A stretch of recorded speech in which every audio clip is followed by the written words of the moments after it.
انسان کی ساری بھاگ دوڑ، ساری تکن، ساری بے چینی آخر کس کے لیے ہے؟ روزی کے لیے اور نصیب کی تلاش کے لیے۔ لیکن عجب بات ہے، رزق بھی دروازے بند کر لیتا ہے اور نصیب بھی چہرہ موڑ لیتا ہے۔ انسان سوچتا ہے شاید محنت کم تھی یا دعا کم تھی، مگر حقیقت یہ ہے کہ رزق اور نصیب دونوں کے پیچھے ایک ایسا راز ہے جسے بہت کم لوگ جانتے ہیں، اور وہ راز ہے درود پاک۔ حضرت واصف علی واصف فرماتے ہیں، برکت محنت میں نہیں، نظر کرم میں ہے، اور نظر کرم درود سے ملتی ہے۔ رومی کہتے ہیں، جب دل بکھرا ہو تو اسے جوڑنے کے لیے صرف ایک نام کافی ہے، محمد کا نام۔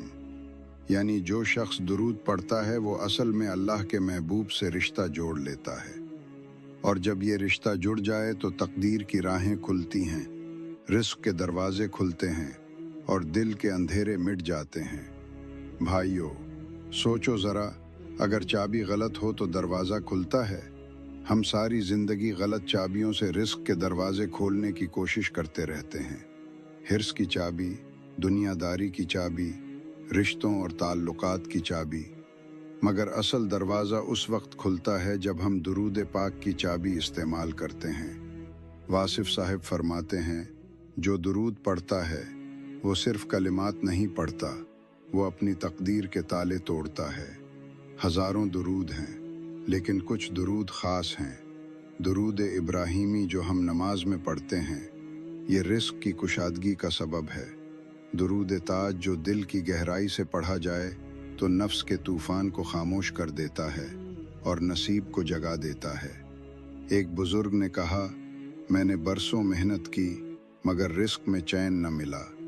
ایک دن ایک مرشد نے کہا، بیٹا، ہر روز 100 مرتبہ درود پاک پڑھا کرو، اور پھر دیکھا کہ جہاں دروازے بند تھے وہاں سے رزق بہنے لگا۔ واصف علی واصف کہتے ہیں، کچھ لوگ نصیب کے سونے کا رونا روتے ہیں، حالانکہ نصیب کو جگانے کا راز ان کے ہونٹوں پر ہے۔ ہاں، درود وہ ذکر ہے جو قسمت کو جگاتا ہے۔ وہی لڑکا جس کے رشتے نہ ہو رہے تھے، جب درود کا معمول بنایا تو اللہ نے اس کے لیے راہیں کھول دی۔ وہی تاجر جس کا کاروبار ڈوبا ہوا تھا، جب درود کے ساتھ دکان کھولی تو گاہک ایسے آنے لگے جیسے بارش کے قطرے۔ درود کا اصل راز جانتے ہو؟ اصل راز کیا ہے؟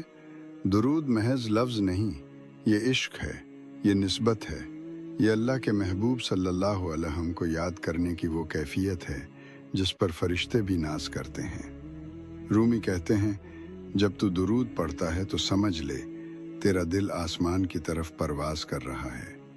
واصف فرماتے ہیں، درود دراصل وہ راستہ ہے جو بندے کو محبوب تک اور محبوب کے ذریعے خالق تک لے جاتا ہے، اور جب خالق راضی ہو جائے تو رزق بھی وسیع ہوتا ہے اور نصیب بھی جگمگا اٹھتا ہے۔ عملی سفر۔ اگر تم چاہتے ہو کہ رزق تنگی سے نکلے، نصیب جگے اور دل کو قرار ملے، تو ایک چھوٹا سا معمول اپنا لو۔ صبح اٹھتے ہی دن کی ابتدا 11 مرتبہ درود ابراہیمی سے کرو۔ ہر نماز کے بعد کم از کم 10 مرتبہ درود شریف پڑھو، اور جمعے کے دن فرصت کے لمحوں میں عشق کے ساتھ درود تاج پڑھو۔ یاد رکھو، یہ عمل محض گنتی کے لیے نہیں بلکہ دل کی طلب کے ساتھ ہونا چاہیے۔ میرے دوستو، دنیا کی سب سے بڑی محرومی یہ نہیں کہ جیب خالی ہے، بلکہ یہ ہے کہ دل خالی ہے، اور دل اس وقت بھرتا ہے جب وہ حضور صلی اللہ علیہ وسلم کے نام سے لبریز ہوتا ہے۔ واصف صاحب نے کہا تھا، درود وہ خوشبو ہے جس سے دل کی ویرانی جنت میں بدل جاتی ہے۔ درود کے اثرات۔ رزق اور نصیب کی کنجی۔ رزق میں برکت۔ ایک بزرگ فرماتے ہیں، میں نے اپنی دکان کو کھولنے سے پہلے 100 مرتبہ درود شریف پڑھنے کو اپنا معمول بنا لیا، اور دیکھتے ہی دیکھتے اللہ نے رزق میں ایسی برکت دی کہ گاہک خود چل کر آنے لگے۔ نصیب کا کھل جانا۔ کئی نوجوان شکایت کرتے ہیں کہ رشتے طے نہیں ہو رہے، دروازے بند ہیں، لیکن جو دل سے درود پاک پڑھتے ہیں